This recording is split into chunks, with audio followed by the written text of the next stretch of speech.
اعوذ باللہ السمیع العلیم من الشیطان الرجیم بسم اللہ الرحمن الرحیم۔ سب سے پہلے میرے تمام دیکھنے والوں کو السلام علیکم ورحمۃ اللہ وبرکاتہ۔ آپ دیکھ رہے ہیں ادارہ سراج منیر پاکستان کے زیر اہتمام قائم شدہ مدرسۃ القرآن کے شعبہ حفظ کلاس کا تجوید و قرات کورس کا لیسن نمبر 19۔ آج ہمارا 19واں سبق ہے اور میں محمد اویس قادری اسرمی۔ آج انشاءاللہ العزیز ہم صرف یہ پڑھیں گے کہ حروف تہجی میں سے جو حروف ہیں ان میں کون کون سی صفات پائی جاتی ہیں، ان میں کون کون سی صفات پائی جاتی ہیں، جبکہ آپ نے صفات لازمہ متضادہ اور صفات لازمہ غیر متضادہ کی تعریفات اور ان کی ادائیگی کا طریقہ جات جو ہیں وہ آپ پڑھ چکے ہیں۔ تو لہٰذا تجوید کے اندر جب تک عملی طور پر مشق نہ کروائی جائے یا سمجھایا نہ جائے اس وقت تک جو ہے وہ تلفظ صحیح ادائیگی کے ساتھ نہیں پڑھا جا سکتا۔ ظاہر ہے تلفظ اسی وقت ٹھیک ہوگا جب ہم اس کی مشق کریں گے۔ صرف مطالعہ کر لینا ہی کافی نہیں ہے، بلکہ پڑھنے کے ساتھ ساتھ اس کی مشق کرتے رہنا، اور جتنی آپ اس کے اندر مشق کریں گے، کوشش کریں گے، محنت کریں گے، ریاضت کریں گے، اتنی ہی جد و جہد کے ساتھ جو ہے وہ آپ کا تلفظ ٹھیک ہو جائے گا۔ میں یہاں پر ایک لطیف بات یہ ذکر کرنا چاہتا ہوں کہ اکثر ناظرین اور سامعین کے جو ہے وہ دل و دماغ کے اندر یہ بات آتی ہوگی کہ ہم اتنا مشکل جو ہے وہ کیسے یاد کریں، اور پھر حروف تہجی کی مشق کو اپنی زبان کے اوپر کیسے لے کر آئیں، اور پھر تجوید کا لیسن جو ہے یہ اتنا مشکل ہوتا ہے اور سمجھنے میں مشکل تو نہیں ہے۔ کوئی بھی انسان کے لیے کام اللہ پاک نے مشکل نہیں رکھا، اگر وہ محنت کرے تو اس کے لیے مشکل بھی کیا ہو جاتا ہے، آسان ہو جاتا ہے۔ تو ناظرین اکرام، یہاں پر جو ہے وہ النشر کتاب کے اندر علامہ دانی رحمۃ اللہ تعالی علیہ نے بھی اس بات کا ذکر کیا ہے کہ اگر کوئی آدمی یہ چاہتا ہے کہ میرا تلفظ ٹھیک ہو جائے اور میں مجودین میں سے بن جاؤں اور صحیح جو ہے وہ قرآن کی ادائیگی میرے زبان سے ادا ہو، تو اس کے لیے علامہ دانی رحمۃ اللہ تعالی علیہ نے ایک بہت عظیم نسخہ جو ہے وہ بیان کیا ہے۔ یہ پیارے بچوں آپ کے لیے بھی ہے اور دیکھنے والوں کے لیے بھی ہے۔ علامہ دانی رحمۃ اللہ تعالی نے نسخہ بیان کیا نشر کتاب کے اندر۔ کیا نقطہ بیان کیا ہے سمجھنے والوں کے لیے کہ اگر کوئی چاہتا ہے کہ میں سیکھ جاؤں تلفظ ادائیگی، تو پھر اس کے لیے علامہ دانی رحمۃ اللہ تعالی علیہ نے ایک بہت عظیم نسخہ بیان کیا، اور وہ بیان فرماتے ہیں، وہ کہتے ہیں کہ جب استاذ پڑھا رہا ہو، جب قاری صاحب پڑھا رہے ہوں، جب کوئی شیخ جو ہے وہ قرآن کی تعلیم دے رہا ہو، بالخصوص تجوید کے حوالے سے، تلفظ کی ادائیگی کے حوالے سے، تو حروف کی مشق کے حوالے سے، تو اس وقت کیا کرنا چاہیے؟ ایک تو پڑھنا ہوتا ہے، ایک سیکھنا ہوتا ہے، ٹھیک ہے؟ پڑھنا اور ہوتا ہے اور سیکھنا اور ہوتا ہے۔ بہت سے لوگ ہیں جو پڑھ تو لیتے ہیں لیکن پڑھنا جانتے نہیں ہیں، کیسے ان کو پڑھنا ہے، کیسے ان کو ادا کرنا ہے۔ تو علامہ دانی رحمۃ اللہ تعالی علیہ نے ایک بڑا نسخہ جو ہے وہ بیان کیا سمجھنے والوں کے لیے۔ انہوں نے کہا کہ صرف ایک ہی کام کرنا ہے، صرف ایک کام کرنا ہے، اور وہ کام کیا ہے؟ وہ صرف ایک کام یہ ہے کہ جس طرح استاد صاحب، قاری صاحب پڑھتے ہیں ویسے ہی پڑھنے کی کوشش کریں، ویسے ہی پڑھنے کی کوشش کریں۔ پڑھا تو انہوں نے لیا اور آپ نے پڑھ لیا، اب اس کو تلفظ کی ادائیگی کیسے ہوگی؟ تلفظ کی ادائیگی اس وقت ہوگی جب پڑھانے والا پڑھا رہا ہے تو توجہ کے ساتھ اس کی بات کو سن کر، اس کی جو ادائیگی حروف ہے، حروف کو کیسے ادا کرتا ہے، اس کو سن کر وہ ویسے ہی اس کو کیا کرتا رہے، پڑھتا رہے۔ پھر ایک بار نہیں، بار بار کیا کرتا رہے، پڑھتا رہے، مشق کرتا رہے۔ جب بار بار پڑھتا رہے گا، مشق کرتا رہے گا، تو پھر اس وقت اس کا تلفظ کیا ہوگا، ٹھیک ہو جائے گا۔ بات میں آئی ہے کہ نہیں آئی ہے؟ فار ایگزامپل، اگر آپ کسی کے لہجے کو اپنانا چاہتے ہیں، قرآنی لہجے کو اپنانا چاہتے ہیں کہ میں اس طرح قرآن پڑھوں، تو پھر آپ کیا کرتے ہیں؟ آپ زیادہ سے زیادہ اس کی تلاوت کو کیا کرتے ہیں، سنتے ہیں۔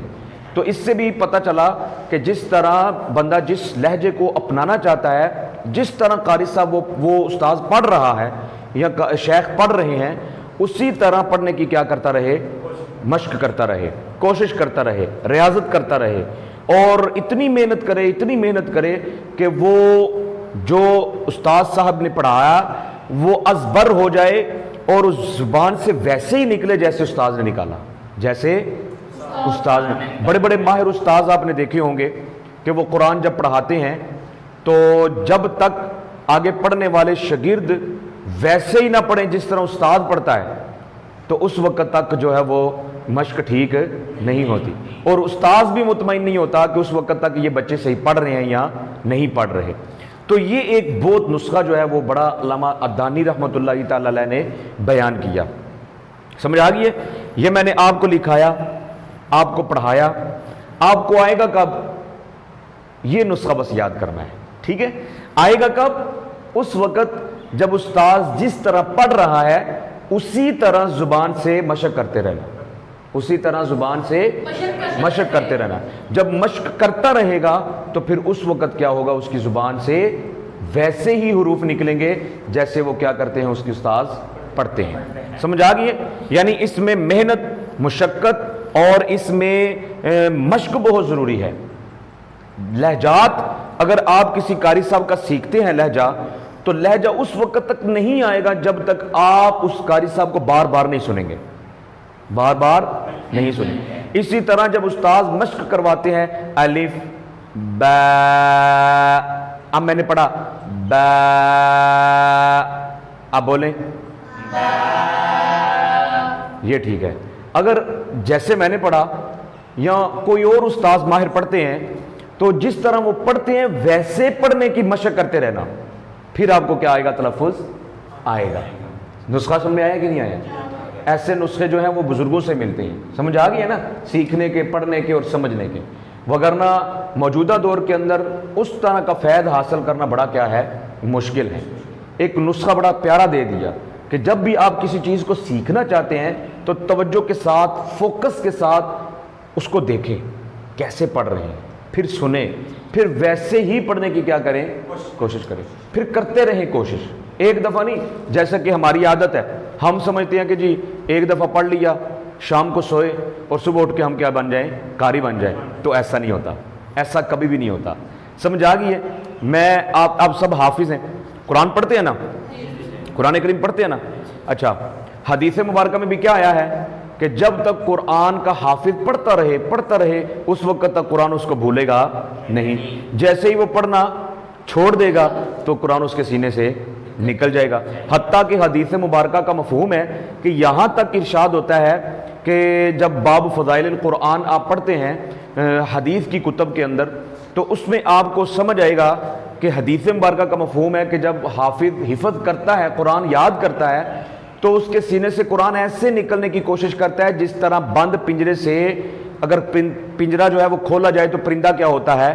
نکلتا ہے، اڑتا ہے۔ تو اس طرح قرآن بھی سینے سے کیا ہوتا ہے؟ نکلتا ہے، ٹھیک ہے؟ یعنی بلا دیا جاتا ہے۔ مطلب جب تک آپ قرآن سے عشق کر کے، پیار کر کے اس کو پڑھتے نہیں رہیں گے اس وقت تک آپ کو یاد نہیں ہوگا۔ سمجھ آ گئی کہ نہیں آئی ہے؟ اگر آ گئی ہے تو تھوڑا سا اونچا بولے، مجھے احساس ہو کہ آپ کو سمجھ آ گئی ہے۔ بات میں آ گئی بیٹا؟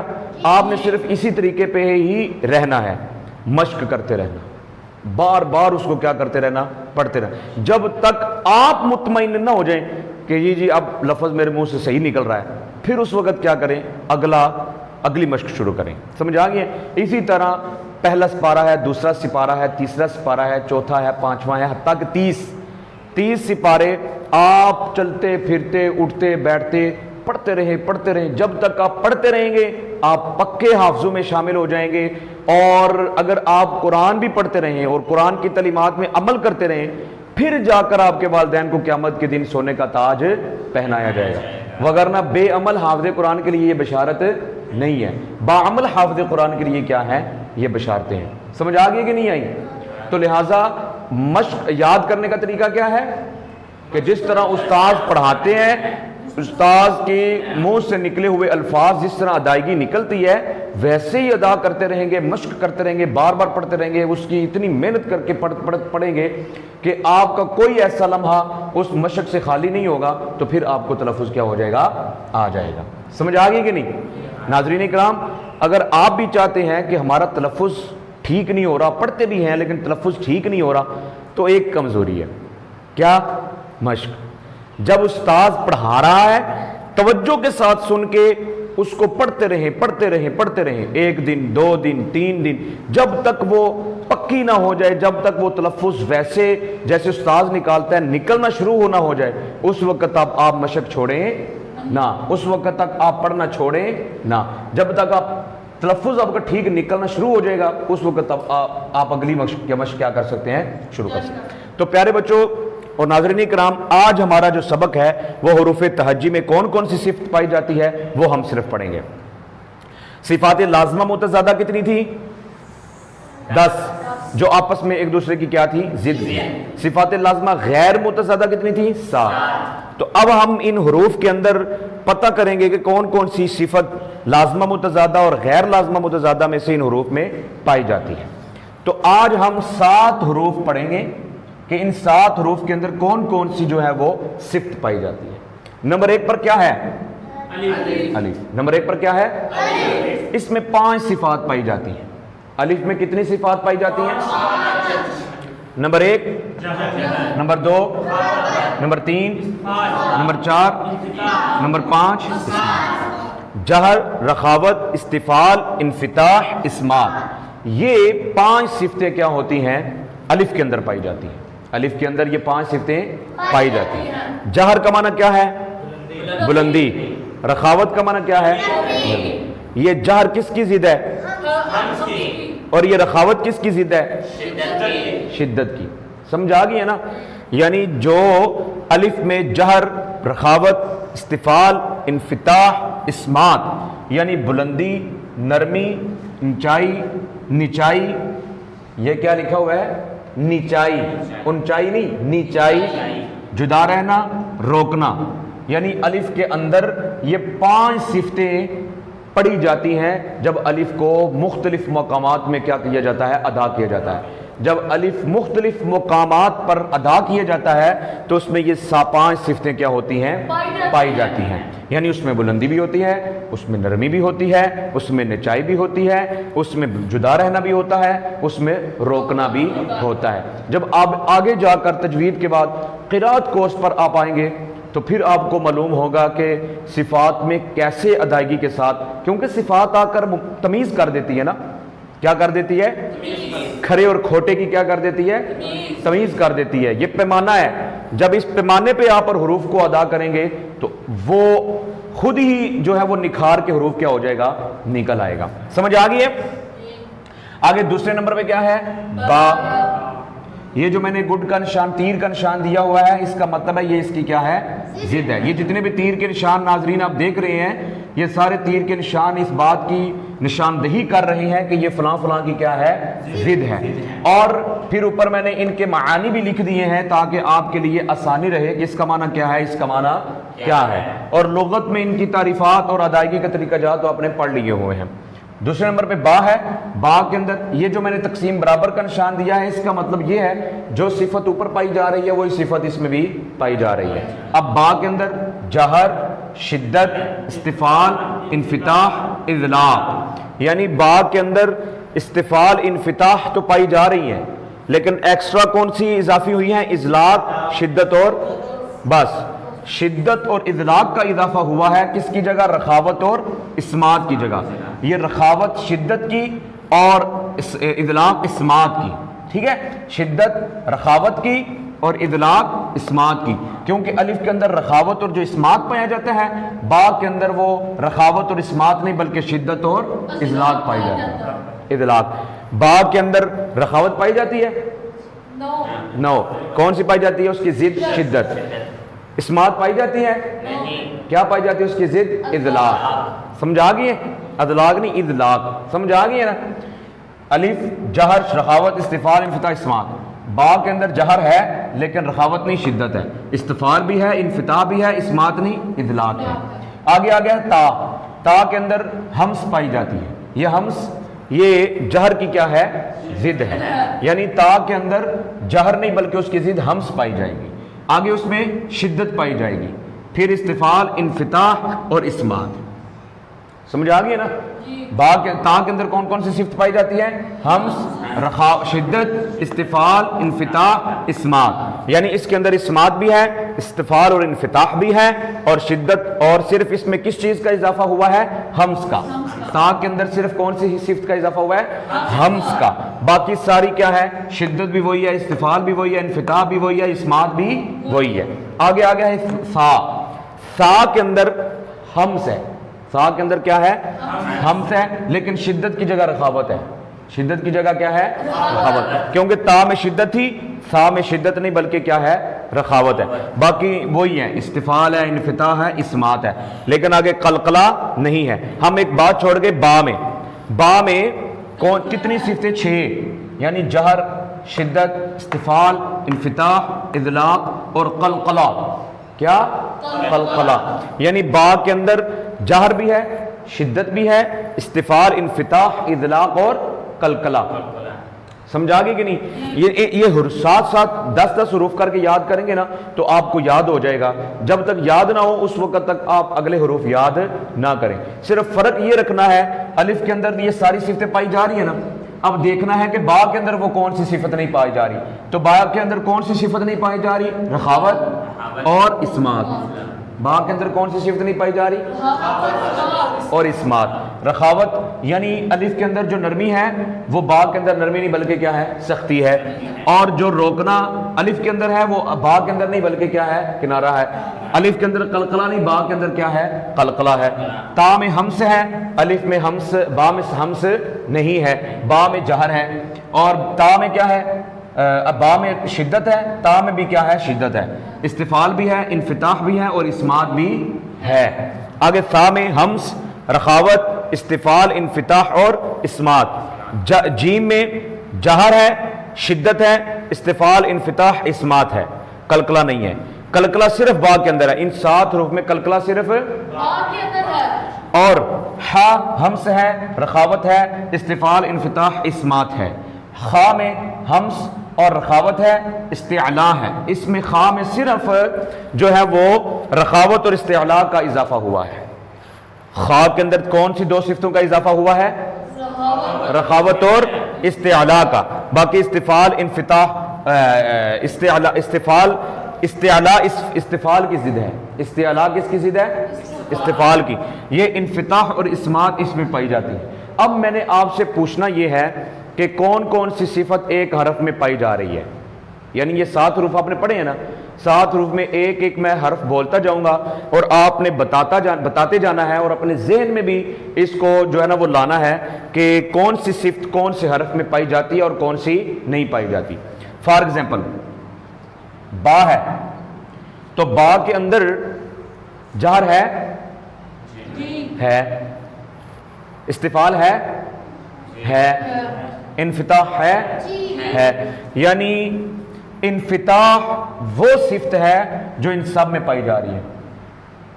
انفتاح وہ صفت ہے جو ان 7 حروف میں پائی جا رہی ہے. الف میں بھی، با میں بھی، تا میں بھی، سا میں بھی، جیم میں بھی، حا میں بھی، خا میں بھی. ان 7 حروف میں انفتاح سب میں کیا پائی جا رہی ہے؟ کیا ان سب میں استفال پائی جاتی ہے؟ کس میں نہیں پائی جاتی؟ 7 میں نہیں، 7ویں میں بھی پائی جا رہی. واہ کیا بات ہے، گڈ، ایکسیلنٹ.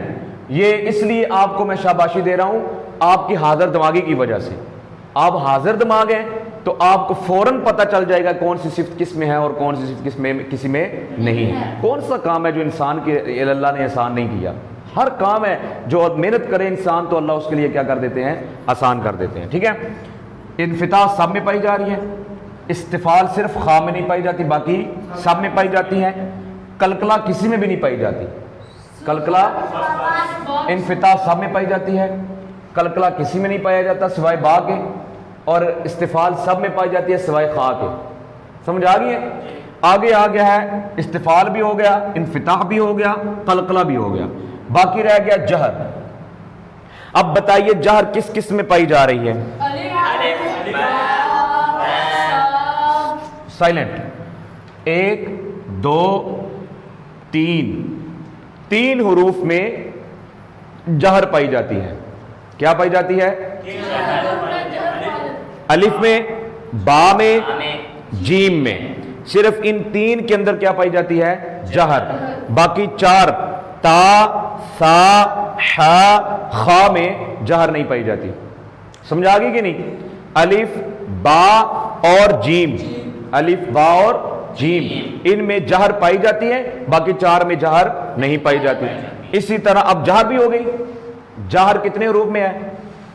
ان 7 میں سے، اور جیم، باقی 4 میں نہیں ہے۔ آگے آگئی ہمس، ہمس جو ہے وہ کتنے حروف میں پائی جا رہی ہے؟ 4 میں، اور جہر ان میں نہیں ہے۔ سمجھ آ گئی نا؟ جس میں جہر ہے اس میں ہمس نہیں ہے، جس میں ہمس ہے اس میں جہر نہیں ہے۔ آگے آگے ہے شدت۔ شدت جو ہے یہ کتنے میں پائی جا رہی ہے؟ 1 2 3، 3 میں کیا پائی جائے گی؟ شدت، 4 میں رخاوت، ٹھیک ہے؟ اسی طرح 3 میں جہر اور 4 میں ہمس، اور جن 4 میں ہمس ہے ان میں جہر نہیں ہے، اور جن 3 میں شدت ہے ان میں رخاوت 4 میں نہیں ہے، اور جن 4 میں رخاوت ہے ان میں وہ شدت نہیں ہے۔ بات میں آگئی کہ نہیں آئی ہے؟ 1 2 3 اور 4، جہر، رخاوت، شدت، ہمس، انفتاح اور قلقلہ، یہ سب ہو گئے۔ باقی رہ گیا اسمات۔ اب اسمات کو کیسے ہم حل کریں گے؟ اب بتائیے اسمات کتنے میں پایا جا رہا ہے؟ 6 میں، 1 میں نہیں پایا جا رہا، کون سے؟ با میں۔ گڈ۔ یہ لکھنے کا ناظرین اکرام فائدہ ہوتا ہے، اس کا آپ نے مشاہدہ بھی کر لیا کہ بچے جو ہیں وہ اس کو جب سامنے لکھا ہوتا ہے تو اس کو جلدی کیا کر لیتے ہیں؟ یاد کر لیتے ہیں۔ تو ناظرین اکرام آج 7 حروف کی ہم نے جو ہے وہ صفات ذکر کی کہ ان میں کون کون سی صفت پائی جاتی ہے، کون کون سی صفت نہیں پائی جاتی۔ تو انشاءاللہ العزیز اگلے لیسن کے اندر، لیسن نمبر 20 کے اندر انشاءاللہ العزیز ہم مزید اگلے جو حروف ہیں ان کی بحث کریں گے۔ دعاؤں میں یاد رکھیے، اور انشاءاللہ اگلے لیسن کے اندر ملاقات ہوگی۔ آپ کے لیے صرف یہی آخری پیغام ہے، چینل کو سبسکرائب کیجئے، بیل آئیکن کو پریس کر دیجئے تاکہ ہر نئی ویڈیو کا نوٹیفیکیشن آپ تک پہنچتا رہے۔ دعاؤں میں یاد رکھیے محمد اویس اسلمی کو۔ اللہ حافظ، السلام علیکم ورحمۃ اللہ وبرکاتہ۔